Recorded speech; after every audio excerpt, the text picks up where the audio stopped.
Hi everyone, ये है हमारा सेकंड वीडियो। इस वीडियो में मैं आपसे फोटोग्राफर और वीडियोग्राफर्स पे जीएसटी कैसे लगता है इस पे बात करने वाला हूँ।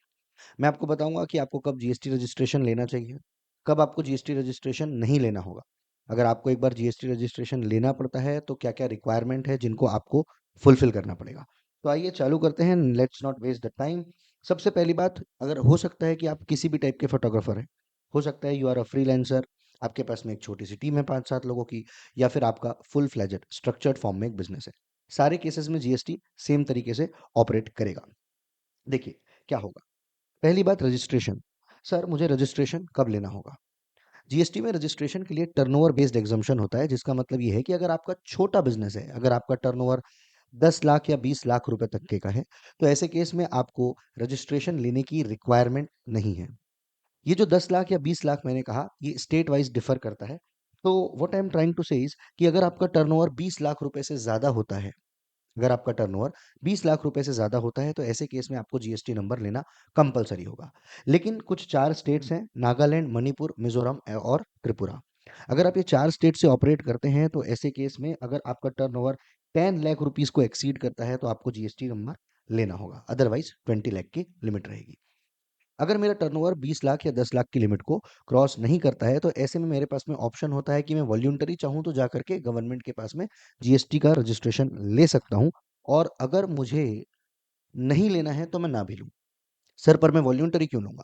हो सकता है कि आपको जीएसटी बिल रेज करना हो, आपके जो कस्टमर्स एंड क्लाइंट्स हैं, हो सकता है वो बिजनेस एंटिटीज हों जो आपको कहते हैं कि हमें जीएसटी बिल चाहिए, या फिर हो सकता है कि आपको प्रोफेशनल दिखना है और इसलिए आपके पास में जीएसटी नंबर होना जरूरी है। हो सकता है कि आपके पास में बहुत सारी परचेज होती है, उसके आपको इनपुट लेने हैं, और ऐसे केस में भी आपको जीएसटी नंबर लेना पड़ेगा, तभी आप इनका बेनिफिट ले पाएंगे। तो जीएसटी नंबर के अपने बेनिफिट्स हैं, और अगर आपको लगता है कि इन बेनिफिट्स के चलते आप वॉल्यूंटरी रजिस्ट्रेशन लेना चाहते हैं, तो आप वॉल्यूंटरी रजिस्ट्रेशन ले सकते हैं। अदरवाइज आप बिना रजिस्ट्रेशन के भी चल सकते हैं, अगर आपकी टर्नओवर की जो लिमिट है वो क्रॉस नहीं होती है। नाउ मूविंग अहेड, मान लीजिए कि मैंने जीएसटी नंबर ले चुका है, और अब मुझे क्या क्या कंप्लायंस करने पड़ेंगे। सर अगर मैं रजिस्ट्रेशन ले लेता हूँ तो मुझे क्या करना होगा? रजिस्ट्रेशन अगर आप ले लेते हैं, तो सबसे बड़ा कंप्लायंस आपके पास में आता है कि अब आपको टैक्स पे करना पड़ेगा। मतलब कि अब आप जब 100 रुपीज का बिल रेस करेंगे, तो आप इस पे 18% का, दैट इज 18 रुपीज का जीएसटी ऐड करके टोटल 118 रुपए का बिल बनाएंगे। पहले जो आप 100 रुपए लेते थे, उसकी जगह पे आप 118 रुपए लेंगे, उस पे आप जीएसटी जोड़ेंगे, और ये जो जीएसटी आप गवर्नमेंट को पे करेंगे। तो आप जो बिल बनाएंगे उसका स्पेसिफिक फॉर्मेट है, आपको बिल उस फॉर्मेट में बनाना है। आप जो चीजें खरीद के लाते हैं, उसमें जो आप जीएसटी पे करते हैं, उसका आपको रिबेट मिल जाता है, उसका आपको डिस्काउंट क्रेडिट मिलता है, जिसे आईटीसी कहा जाता है। तो आप उसका आईटीसी का भी बेनिफिट अब ले पाएंगे। देखिए एक बार कंप्लायंस में आते हैं। सबसे पहली बात कि आप जो बिल रेस करेंगे उसमें आपको जीएसटी नंबर डालना होगा। अगर कोई पर्सन जो कि जीएसटी रजिस्टर्ड है, तो उसके पास में अपना जीएसटी नंबर होगा। आपको ये जीएसटी नंबर डालना होगा, पहली बात। सेकंड बात, आप जो बिल बनाएंगे उसमें आपको अपनी टैक्सेबल वैल्यू लिखना होगा, that is 100 rupees in are case. Tax कितना आ रहा है? सर टैक्स रेट 18 रुपीज का है, टैक्स की वैल्यू 18 रुपए की है, और जो टोटल अमाउंट है वो 118 रुपए का आ रहा है। इसके साथ में आपको ये भी डिटेल डालना होगा कि एचएसएन कोड क्या है। अगर आप फोटोग्राफर या वीडियोग्राफर हैं, तो ऐसे केस में स्पेसिफिकली ये वीडियो उन्हीं के लिए बन रहा है। तो ऐसे केस में एचएसएन कोड जो है वो आपके ये आते हैं। आप स्क्रीनशॉट ले सकते हैं इसका। 998381 से 998387 के बीच में आपकी सर्विसेज फॉल कर रही होगी, और इस पे जो जीएसटी का रेट आएगा वो आपका सभी में 18% का जीएसटी रेट है। इसके साथ में आपको एक चीज और ध्यान देनी होगी, जब भी आप बिल रेस करते हैं, तो आप जो 18% कलेक्ट करेंगे वो आपका सीजीएसटी प्लस एसजीएसटी होगा, और कभी कभी वो आईजीएसटी होगा। मतलब ये हुआ, जब आप अपने ही स्टेट में सप्लाई करते हैं, अगर आपका सप्लाई विद इन स्टेट होता है, तो आपको सीजीएसटी और SGST, that is state government का जीएसटी, 9% प्लस 9% ऐड करना होगा। और अगर आप इंटर स्टेट सप्लाई करते हैं, तो ऐसे केस में आपको आईजीएसटी 18% का चार्ज करना होगा। मान लीजिए कि I am living in Madhya Pradesh and I am selling my service to someone who is located in Mumbai, तो ऐसे केस में ये आईजीएसटी चार्ज करा जाएगा, क्योंकि इंटर स्टेट सप्लाई हो जाएगा। और अगर से मैं विद इन माई स्टेट करता हूं, तो मुझे सीजीएसटी प्लस एसजीएसटी चार्ज करना होगा। नेक्स्ट बात आती है रिटर्न फाइलिंग की।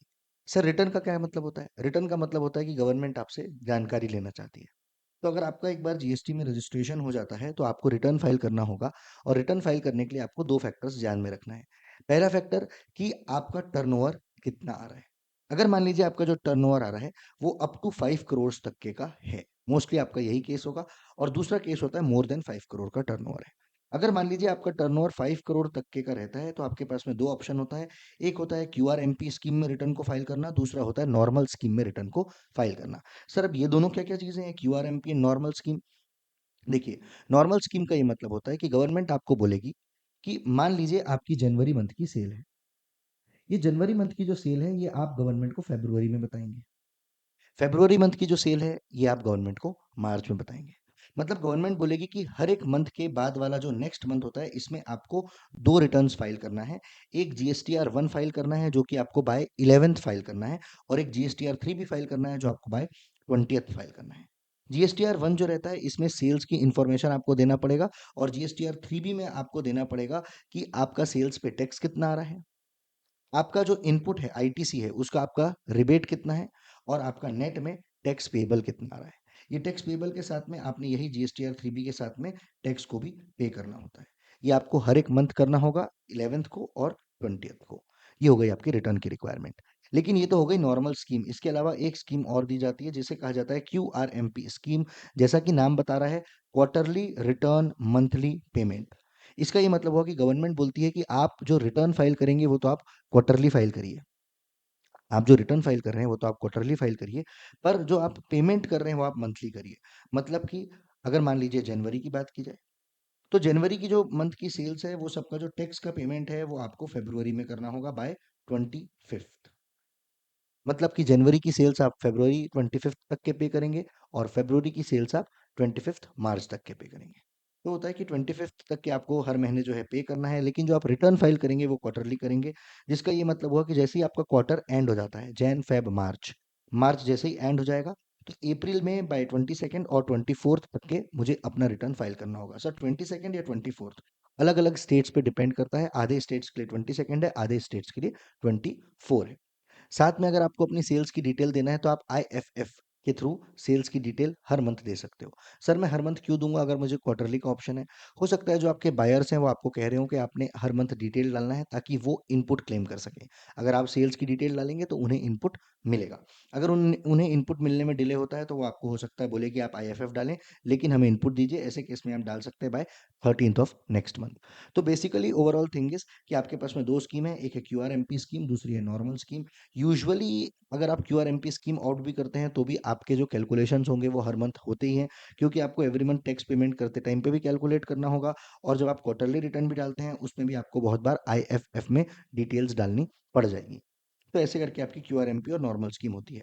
अगर मान लीजिए सर मेरा टर्नओवर मोर देन 5 करोड़ होता है तो आपके पास में क्यूआरएमपी जो स्कीम थी इसका ऑप्शन नहीं रहेगा। मतलब ऐसे केस में आपके पास में केवल एक ऑप्शन है कि आप नॉर्मल स्कीम में जाएंगे, और जैसे आपके एवरी मंथ 2 रिटर्न्स फाइल होंगे वैसे आपको यहाँ पे रिटर्न फाइल करना पड़ेगा। इसके अलावा कुछ टिप्स है। पहला, आपको आईटीसी का रिकंसिलिएशन करना चाहिए। मतलब कि अगर मान लीजिए मैंने लैपटॉप और बहुत सारे गियर्स खरीद के लाए हैं जिसमें मैंने जीएसटी पे किया है, तो वो मेरे एक स्टेटमेंट में मुझे दिखते हैं कि मुझे क्या-क्या क्रेडिट मिला है। अगर किसी ने ये गवर्नमेंट को नहीं पे करा है तो मुझे नहीं दिखेगा, और अगर किसी ने नहीं पे करा है तो मुझे उसे फ़ॉलो अप करना पड़ेगा कि मैंने आपसे लैपटॉप खरीदा था 1 लाख रुपीज़ का, उस पे 18,000 रुपए का जीएसटी था। वो 18,000 रुपए का जीएसटी मेरे पास में अभी तक के रिसीव नहीं हुआ है। ये फ़ॉलो अप आपको करना होगा, और इसके लिए आपने आईटीसी का रिकंसिलिएशन बनाना चाहिए। अगर आप नहीं बनाएँगे तो ये जो आपका रिबेट था 18,000 रुपीज़ का, ये सारा आपका लॉस हो जाएगा। जितना भी आपका आईटीसी रहेगा उस पे डिपेंड करता है ये सब। दूसरी बात है इनवॉइस एंड बुक्स। आपको रिक्वायरमेंट है कि आपको इनवॉइस रेज़ करना है, आप पे रिक्वायरमेंट है कि आपको बुक्स मेंटेन करना है। इनवॉइस कैसे रेज़ करूँ? इनवॉइस रेज़ करने के लिए an number of softwares and apps available हैं। आप कोई भी ऐप को यूज़ कर सकते हैं। आप ज़ोहो बुक को भी यूज़ कर सकते हैं जिसमें आप इनवॉइस भी रेज़ कर सकते हैं, और अगर आपको बुक्स मेंटेन करना है तो वो भी आप उस पे ऑनलाइन कर सकते हैं। तीसरा है आईएफएफ। सर आईएफएफ तो है ऑप्शनल रहता है। अगर आपको कोई सप्लायर बोलता है तो आप फाइल करें, नहीं बोलता है तो आप मत फाइल करें, क्वार्टरली रिटर्न डालें। चौथी बात है ओन वेबसाइट। अगर मान लीजिए मेरे पास में अपनी खुद की वेबसाइट है जिसके थ्रू मैं ऑर्डर्स लेता हूं, तो क्या मुझे कोई एडिशनल कंप्लायंस करने होंगे? आंसर है नहीं, आपको कोई एडिशनल कंप्लायंस नहीं करने होंगे। एक और आती है टैक्स प्लानिंग की स्कीम जिसे बोला जाता है कॉम्पोजिशन स्कीम। ये क्या है? सर ये एक ऐसी स्कीम है जिसमें गवर्नमेंट आपको कहती है कि अगर आप छोटे बिजनेसमैन हो तो ऐसे केस में आप केवल 6% जो है वो टैक्स दे दो, 18% आपको टैक्स देने की जरूरत नहीं है। लेकिन इसके साथ में अपनी कुछ खामियां और इसके कुछ बेनिफिट्स भी है। सबसे पहला बेनिफिट कि आपको जो टैक्स पे करना है वो 6% का करना है। लेकिन अगर आपका पिछले साल का जो टर्नओवर है वो अप टू 50 लाख तक के का रहता है तो ही आपको ये स्कीम का बेनिफिट मिलेगा, अदरवाइज आपको इसका बेनिफिट नहीं मिलेगा। अगर इस साल आपका टर्नओवर 50 लाख रीच हो जाता है तो आपको ये स्कीम को बाय बाय करना पड़ेगा, छोड़ करके आपको नॉर्मल स्कीम में जाना पड़ेगा। इसके अलावा आप कोई भी बिल जो रेज करेंगे उस बिल में आपको अलग से जीएसटी का अमाउंट जोड़ करके कलेक्ट नहीं करना है। तो आप जो बिल बनाइए, मान लीजिए 100 रुपए का बिल है, गवर्नमेंट तो आपसे 6 रुपए वसूल करने वाली है, तो आप बिल ही 106 का बनाइए, पर जीएसटी अलग से लिखिए मत, सर्विस की वैल्यू ही 106 डालिए। साथ में जो आप बिल देंगे वो बिल में क्योंकि आप जीएसटी अलग से लिखेंगे नहीं, तो जो आपसे खरीदने वाला है उसे भी इसका इनपुट नहीं मिलेगा। तो अगर आपसे कोई जीएसटी बिल मांगता है क्योंकि उसे इनपुट चाहिए, तो आप ये स्कीम का बेनिफिट नहीं लीजिए तो ही अच्छा है, क्योंकि आप जीएसटी बिल रेज नहीं कर पाएंगे। जो आपने इनपुट लिए थे, जो चीजें आपने खरीद के लाई थी, उस पे जो आपके पास में इनपुट्स आए हैं, वो इनपुट्स का भी आप बेनिफिट क्लेम नहीं कर पाएंगे अगर आप कॉम्पोजिशन स्कीम में रजिस्टर करते हैं अपने आप को। तो साथ में एक और बड़ा ही बेहतरीन डिसएडवांटेज इसके साथ में आता है कि आप इंटर स्टेट सेल नहीं कर पाएंगे। Let's say if I am living in MP and I want to sell my service somewhere in Bangalore, तो ये इंटर स्टेट सेल हो जाएगी और मैं ये इंटर स्टेट सेल नहीं कर पाऊंगा अगर मेरे पास में कॉम्पोजिशन पर्सन का रजिस्ट्रेशन रहता है। तो so what I am trying to say is, अगर आप वेरी स्मॉल फोटोग्राफर या वीडियोग्राफर हैं जिसका अपने विद इन स्टेट काम है, बहुत ज़्यादा बाहर नहीं जाना रहता है, बाहर सर्विसेज नहीं देते, इनवॉइस वगैरह नहीं रेस करना होता है, ऐसे केस में आप कंसीडर कर सकते हैं कि आपने कॉम्पोजिशन स्कीम में आना चाहिए या नहीं। अदरवाइज आपको नॉर्मल स्कीम में जाना होगा जिसमें आपने मंथली रिटर्न भी फाइल करने होंगे, टैक्सेस भी पे करने होंगे, आपने आईटीसी का बेनिफिट भी लेना होगा और ये सारी चीज़ों को आपको कंप्लाई करना होगा। That's it for this video. ये हमारा सेकंड वीडियो था। इस पे मैंने आपसे जीएसटी कैसे लगता है फोटोग्राफर और वीडियोग्राफर पे इस पे बात की। अगर आपके पास में कोई भी क्वेरी हो, कोई कंसर्न हो, तो आप डेफिनेटली कमेंट सेक्शन में पूछ सकते हैं। Thank you, bye bye.